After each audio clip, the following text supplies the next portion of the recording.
Purchase করবারে বা order দেওয়ারে দেখছেন বেশি? বেশিরভাগ 18 বছর নিচেই মানে অর্ডার দিয়ে আসছে, যারা অর্ডার করে বেশিরভাগ 18 বছর নিচে। এটা কোন সময়ে ওরা নিচ্ছে? এটা বেশিরভাগ রাতে, দুপুরবেলা, মিনিমাম যখন তখনই, বেশিরভাগ সময় যখন তখনই অর্ডার করছে। এটা ফ্ল্যাট হোক বা ওই দাদা যেটা বললো যে গেস্ট হাউস, হোটেল, সব জায়গায়, বা রাস্তায় দাঁড়িয়ে কেউ ধরুন ঘরে কানে চিনে ফেললে বা কিছু একটা বাজিয়ে দেখাবে, বা ঘরে মা বাবা আছে, যে রাস্তায় ধরুন রাস্তায় দাঁড়িয়ে অর্ডার দিয়ে দিলাম, নিয়ে নিল 18 বছর নিচে বাচ্চা বাচ্চা ছেলেরা। মানে সচেতন কন্ডম নিয়ে সবাই। আপনিও মানে রাইডার। রাইডার, হ্যাঁ, মানে আগের থেকে মানে কতদিন রাইড করছেন আপনি? এই কোম্পানিতে আমি 3 মাস হলো করছি। 3 বছর? 3 মাস। 3 মাস মানে আপনি এমনিতে বরাবর করছেন এটা? এর আগে ব্লিঙ্কিটে করতাম। বলছি অনেকদিন করছেন, আপনার এক্সপিরিয়েন্স আস্তে আস্তে কি কন্ডম চাওয়ার প্রবণতা বাড়ছে? একদম বাড়ছে। সেটা কোন বয়সের মধ্যে বেশি বাড়ছে?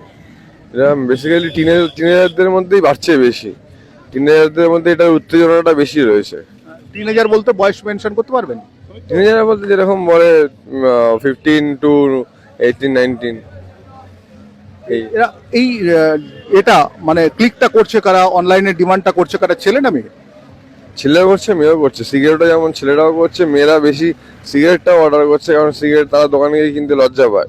তার জন্য জেপ্টো থেকে মেনলি বাচ্চা বাচ্চা মেয়েরা, যাদের 18 ইয়ার্স হয়নি দেখে বোঝা যাচ্ছে, সেরকম মেয়েরাও প্রচুর সিগারেট অর্ডার করছে। কন্ডমের সাথে কন্ডম তো করছেই, সিগারেটও প্রচুর মেয়েরা অর্ডার করছে। মানে ইদানিং কি মেয়েদের মধ্যে সিগারেট অর্ডারটা বেড়েছে? একদম প্রচুর বেড়ে গেছে, কারণ মেয়েরা হয়তো বাচ্চা মেয়েরা দোকানে গিয়ে কিনতে পারছে না লজ্জার ক্ষেত্রে, তার জন্য তারা এখান থেকে অর্ডার করছে। এরকমও হয়েছে আমার সাথে যে দাদা বাড়িতে বেল মারবেন না, মা বাবাকে বলবেন না, গ্রিলের নিচ দিয়ে দিয়ে যান, এরকমও হয়েছে কন্ডম আমার সাথে।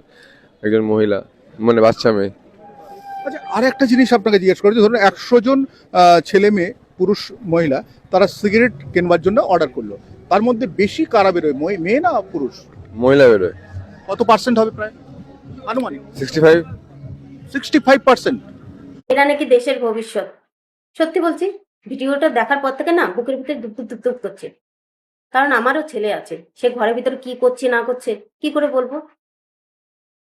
এই যে যেমন এই যে ভিডিওতে দেখানো হলো, এই দাদা ভাইরা যেমন বলছে যে অনলাইনে ছোট ছোট বাচ্চা ছেলে মেয়েরা যে সমস্ত জিনিস অনলাইনে অর্ডার করছে, বাবা মারা কিন্তু বলতে পারবে না, গোপনে তারা নিচ্ছে।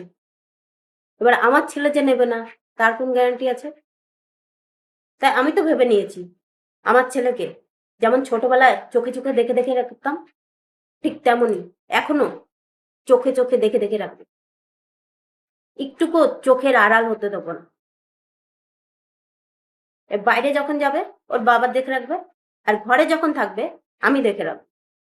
তাহলে যদি ছেলেটা, মানে চেষ্টা তো করবো যেন মানুষের মতো মানুষ হয়, বাজে কোনো নেশা যেন না পড়ে। তাই আপনাদের কাছে অনুরোধ, দেশের যেই হাল, ছেলে মেয়েদের এই যে শুনতে তো পাচ্ছেন, ছোট ছোট বাচ্চা বাচ্চা মেয়েদের সঙ্গে যেই সমস্ত হচ্ছে, তাই অনুরোধ করব আপনারাও আপনাদের ছেলে মেয়েকে একটু চোখে চোখে রাখুন, যদি ছেলে মেয়েকে মানুষ করতে চান। না হলে পরে মানে আমরা তো জানবো যে হ্যাঁ আমাদের ছেলে মেয়ে ভালো, ভদ্র, কোনো খারাপ নেশা করছে না, কিন্তু ওরা যে ভিতরে ভিতরে কি করছে আমরা কেউ বলতেই পারবো না। এই যে শুনতে পাচ্ছেন তো, ছোট ছোট বাচ্চা মেয়েরা পর্যন্ত বিড়ি সিগারেট খাচ্ছে। এগুলো কি ভাবা যায়?